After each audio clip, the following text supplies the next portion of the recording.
Thank you. Hi, this is Mark Soden. I'm here for Wonder Valley Experimental Virtual Edition number 16, and I'm here with Jay from Circuit Wound. My name is Jay. I do the noise project Circuit Wound. I've been doing it for 25 years, since 99. At the Wonder Valley Fest, I will be playing under my own name. A little different, but yeah, we'll get into more of that later. But I am coming to you from Simi Valley, California, a nice suburb northwest of the San Fernando Valley. What started you down the path to the sounds that you are making now? Well, Circuit Wound originally started as a love for the mostly like the 90s noise, the 90s Japanese mostly that attracted me. I heard, Merzbow and Masana, Third Organ, MSBR, OB, et cetera, K2. And then some Americans like Black Leather Jesus, Macronympha, and et cetera, et cetera, et cetera. And it was just, I didn't know how they did it. So I'm like, I love this. How is this possible? Because I come from a more musical background. I've been in bands my whole life, so it didn't make sense to do that. So I'm like, okay, I have a guitar. I have a couple pedals. Let me try. Um, so then eventually I just figured it out, just obviously with anybody, you start off, learning and it's a learning curve and there's trial and error, quite a bit of it. And I felt like a few years in, I finally found my sound around 2005 or six. Um, and yeah, I've been going strong ever since. And yeah, there's nothing but love for noise ever since. And Um, around 10 years ago, I started experimenting with other sounds than just like the harsh distortions, having like six distortion pedals on a pedal board and going at it. Other experimental type sounds, circuit bent stuff, music concrete, field recordings, et cetera, et cetera. And I wanted to do something with that. So I was doing a lot of recordings in that area, I mean, but I never released anything. Well, very sparsely. I did like one tape and I just like gave it to friends. Um, very sparse throughout the past 10 years, but hours and hours of recordings. It was just fun to do. So finally, this past year, I decided to take a little breather from Circuit Wound just because it's been 25 years that I've been doing this. And I've sort of hit some like writer's block, as it were, without, for lack of a better word. So I just thought I'd have some fun doing some other more experimental things where I get to branch out. There's not as much rules. I still very much love doing harsh noise, but I also, right now I want to do some more fun experimental stuff where, there's not a lot of rules and I could just do literally whatever I want. Do you have a favorite piece of gear that you're going to be using for Wonder Valley 16 that you would like to show us? Yeah. Okay, so the backstory is I would do all these recordings, field recordings, contact mic stuff, found sounds, a lot of shortwave radios and other radio manipulations. So once I decided to start pursuing this live, I'm like, okay, how do I do this? Instead of having like 40 things surrounding me and trying to figure out how to coordinate it all. Just started just poking around and somehow it found me. I don't know how I found it. I'm gonna unplug this plugged in. Is this thing, which is like the sort of hub of my live setup. It is the Coma Electronic field kit thing. And yeah, it is incredible. You smile like you probably know what it is. No, I'm smiling because I always love this part because I get so much new information. Yeah, cool. So it has so much random stuff built into it. It looks like a modular synth, but there are no sounds contained within. It's a strangely like a strange like mixer controller. It has CV and it has like a CV controlled radio. Like you could like hit an LFO and make it tune stations with the LFO and other such things. And it has another CV trigger for a DC interface, which powers solenoids, like a little jackhammer thing, and a little like almost like a drill type thing, and you can put it on various devices. And then it has a mixer here. It has gain on each of the mixers, so you could add, so it's like you could get it distorted and kind of nasty if you wanted it to. And it has an auxiliary out, which has like mute switches and even its own speaker out.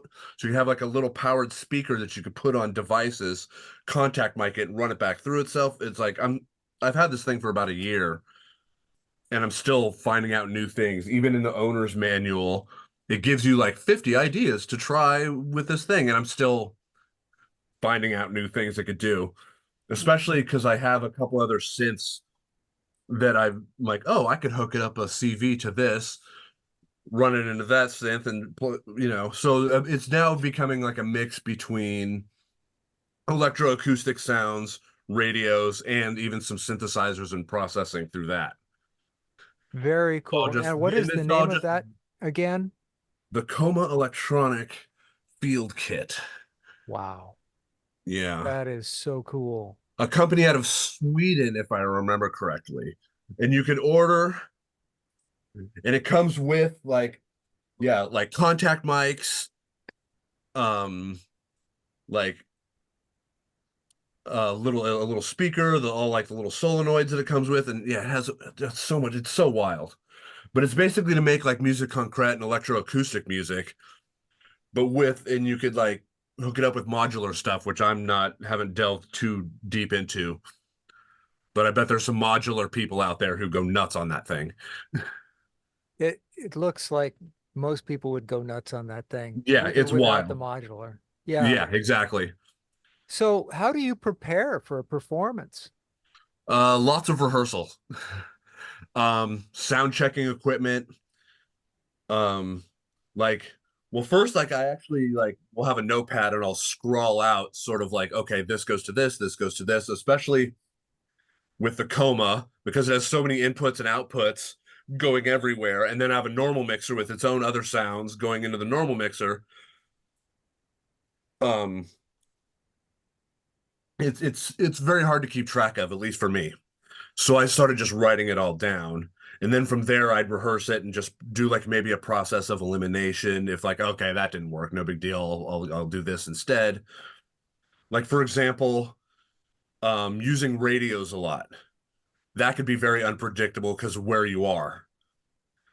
Because sometimes you'll play a venue that doesn't have good reception, or like where I live currently, I am up against the hills in Simi Valley.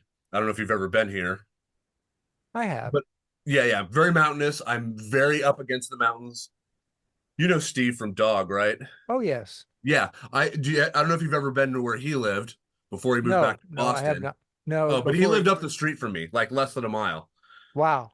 Yeah, so that was cool. So like, yeah, so just to give you an idea, we're just packed up against the hill. So the radio reception here is crap.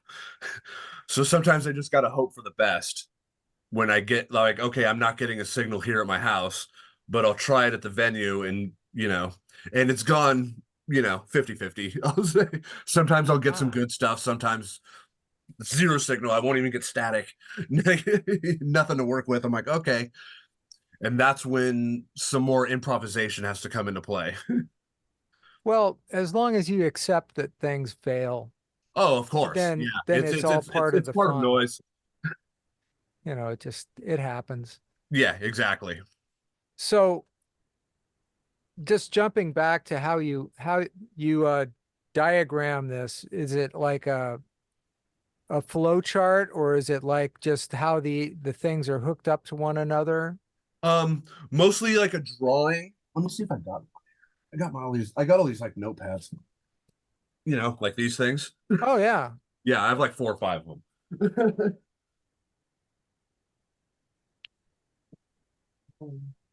Like, okay, here's one.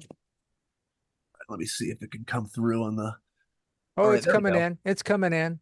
Yeah, Okay, yeah, yeah. so here's the mixer. Here's the Right. coma.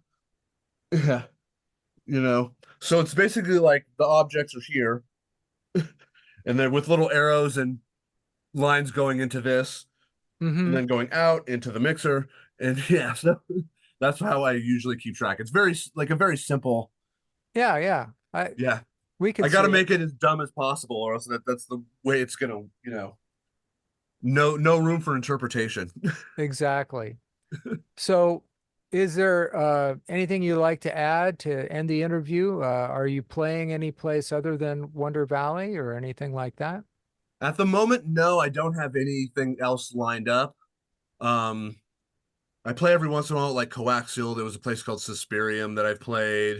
It unfortunately shut down a few months back. Um, there's a new place out in Ventura. Really? Yeah, called Control that is open to hosting experimental music. I have a duo called Sheep Ditch, which is kind of synthesizer based dark ambient. I know where Sheep Ditch is. Yeah, okay. Do you actually know? No one else knows the inside joke. Well, yeah, it's by the Salton Sea. Yeah. Well, Amazing. there was another one on the way to Vegas, which is where we came Yes. up with it. Yeah, yeah, yeah. On the way to Zizix. Right. Right.